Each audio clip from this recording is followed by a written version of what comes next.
Welcome back. In the last class we have discussed about the nature of voltage and current when they pass through inductor and also when they pass through a resistor. Today we will discuss the nature of voltage and current when AC pass through a capacitor or an AC circuit with a capacitor.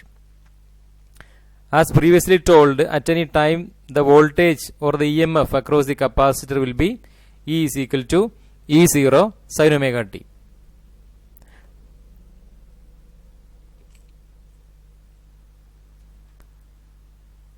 But for a capacitor we know that Q is equal to CE. Therefore we may write Q is equal to C into E0 sin omega t, because E is equal to E0 sin omega t. But I is equal to dq by dt. So we have the equation for EMF, which is E0 sin omega t. Now we want an equation for the current, and current is obtained from the equation I is equal to dq by dt. So this is equal to d by dt of C E0 sin omega t, and here C into d by dt of E0 sin omega t can be found.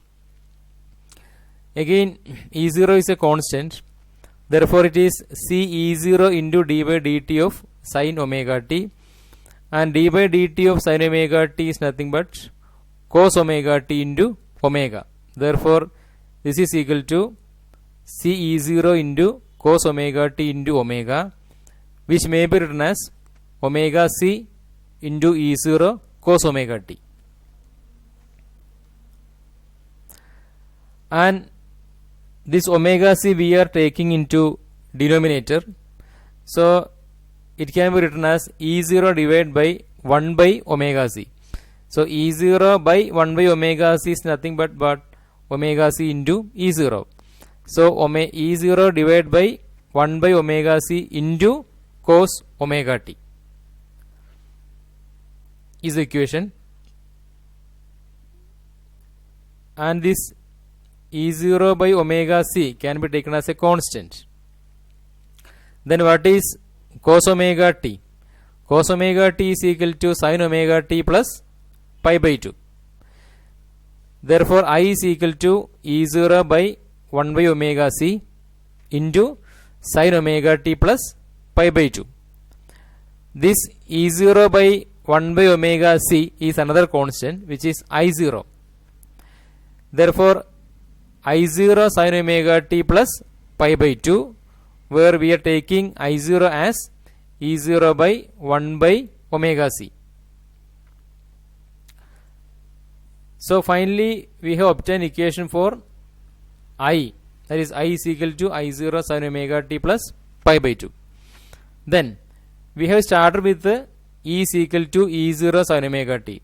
That means when E is equal to E0 sin omega t, the current I is equal to I0 sin omega t plus pi by 2. So the EMF is a function of omega t or sin omega t, but the current is a function of sin omega t plus pi by 2. So I is leading, the current is leading the voltage by pi by 2. This is because the equation for E is simply sin omega t, but that for the current is sin omega t plus pi by 2. So there is an additional phase of pi by 2 for the current. That means current is leading. So the current is leading the voltage by pi by 2. In other words, we can write voltage lags behind the current by pi by 2. So both statements are correct. Voltage lags behind the current or current leads the voltage, both are same.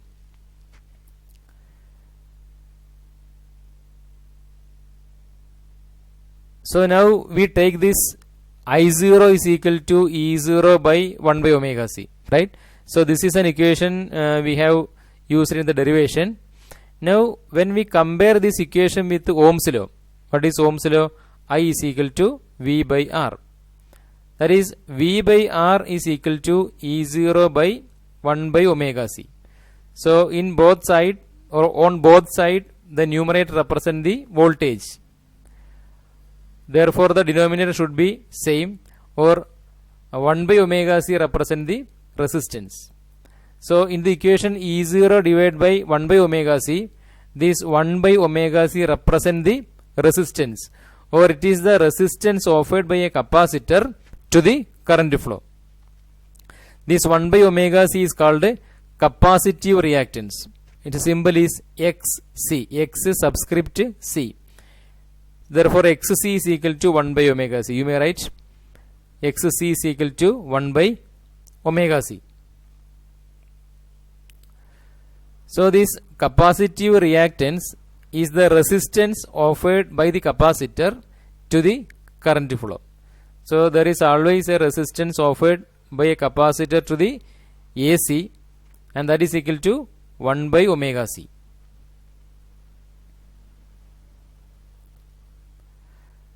Now again we may plot both E and I, and before that we want to find the values of E and I for different values of the omega t. So as already discussed, there are different values for E for different values of omega t. When omega t equal to 0, it is sin 0. Sin 0 equal to 0, therefore E is equal to 0. For omega t it is pi by 2.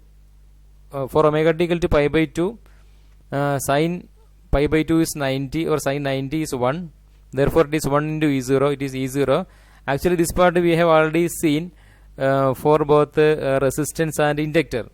So I am not going to explain the steps in detail for the EMF E. Again for omega t equal to pi, it is sin pi is 0, therefore E equal to 0. Then for sin 3 pi by 2 it is minus 1, therefore it is minus E0.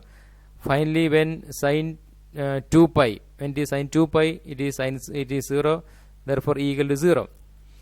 Then next it is current.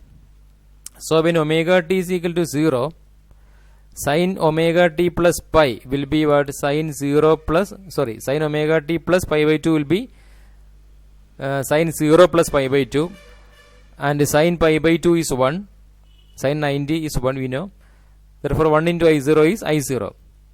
Next omega t is equal to pi by 2. In that case sin omega t plus pi by 2 will become what? I0 sin pi by 2 plus pi by 2. We are taking this value of pi by 2 in this equation, right? Omega t is equal to pi by 2, therefore that pi by 2 is taken to in this equation. So it is I0 sin pi by 2 plus pi by 2. So sin pi by 2 plus pi by 2 is sin pi, and sin pi is equal to 0. Therefore I is equal to 0. Next omega t is equal to pi. So omega t is equal to pi means what? When omega t is equal to pi, it is pi plus pi by 2, and pi plus pi by 2 is 3 pi by 2. So it is I0 into sin 3 pi by 2. Sin 3 pi by 2 is minus 1. So minus I0, right? It is minus I0. The next value of omega t is 3 pi by 2. So sin 3 pi by 2 plus pi by 2, and that is equal to sin 2 pi, which is 0. Therefore current is equal to 0. Next omega t is equal to 2 pi. Again in this case it is 2 pi plus pi by 2, that is 5 pi by 2, and 5 pi by 2 is equal to 1. Therefore it is I0 only. So this is how the current varies with the different values of omega t. Now both can be shown in a single plot. So first we may mark the different values of EMF E.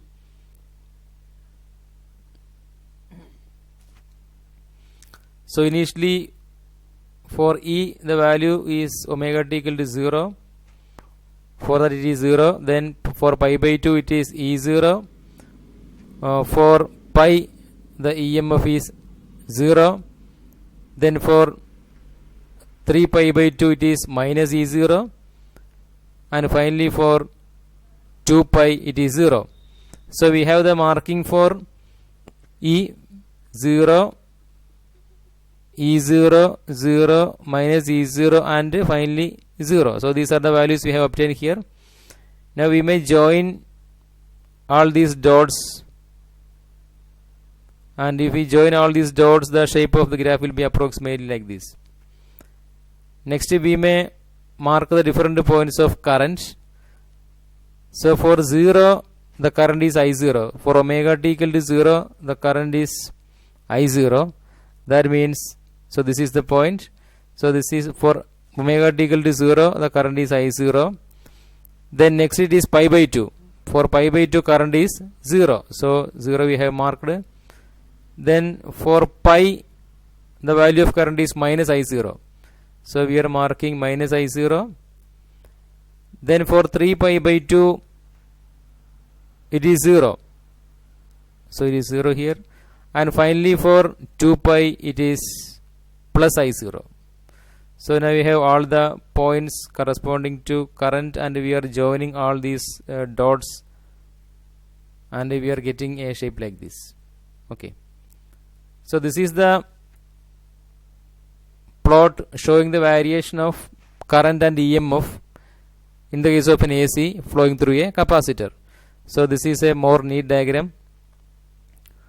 Okay, here again the values of current and EMF are shown for different values of omega t, and we can see that the EMF is starting from 0 and becomes maximum by pi by 2. At the same time the current starts from maximum value and reaches 0 at pi by 2. So there is a difference, right? So here in the case of EMF the current increases to maximum value in the first half cycle, but at the same time, not the first half time, by for an omega t is equal to pi by 2 only. At the same time for an omega t is equal to pi by 2, the current decreases from I0 to 0. This is how the current and voltage are varying in the case of AC through a capacitor. Now in this case also we may draw a phasor diagram to show the variation of EMF and voltage. So we know that current leads the voltage by pi by 2. So first we may draw the EMF. So this is the EMF. Okay. So this is the vector for phasor vector for EMF, and we mark it as E0. So this is EMF. And we know that current lead simply means voltage lags. So voltage is going behind the current. Voltage is going behind the current means voltage. So this should be the current, right? So current is leading by an angle pi by 2. So current leads the voltage by pi by 2. This is I0, and we can see that the angle between I0 and E0 is 90 degree or pi by 2, right? And both are rotating in the anti-clockwise direction. That is the concept of phasor. So you can see that it is always rotating in this system is always rotating in the anti-clockwise direction, with the E0 and I0 keeping an angle of 90 degree between them. So phase difference is pi by 2 or 90 degree between E and I, or EMF and current. Then variation of inductive reactance and capacitive reactance with the frequency. XL represent the inductive reactance, XC represent the capacitive reactance. This we have already discussed. And what is XL? XL is equal to omega L. But what is omega? Omega is the angular frequency, and angular frequency omega is equal to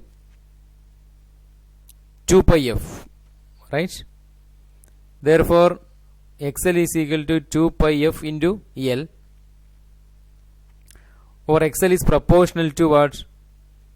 The frequency, because for a given conductor the value of L, coefficient of induction will be a constant. L will be a constant.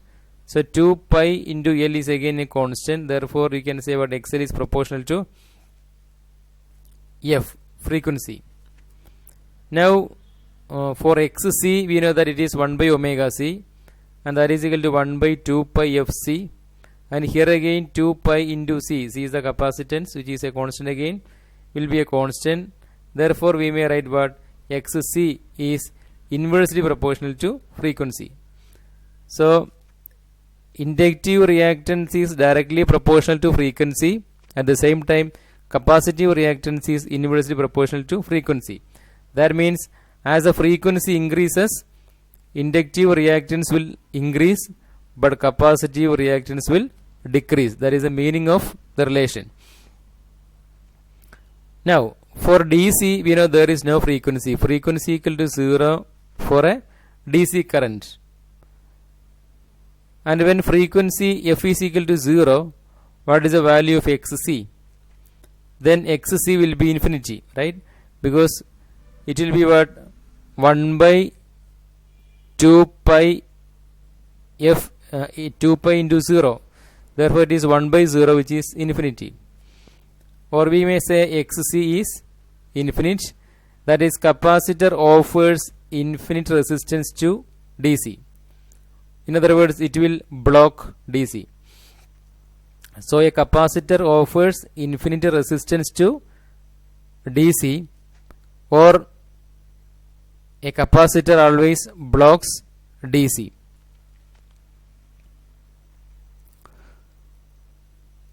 So, that is how a capacitor reacts with the DC, since the frequency is 0. Now, for inductor, XL is equal to 0 for DC. Why? Because F is equal to 0. If F is equal to 0, this 2 pi FL, this will be 0, or XL is equal to 0. So, for DC, XL is equal to 0, or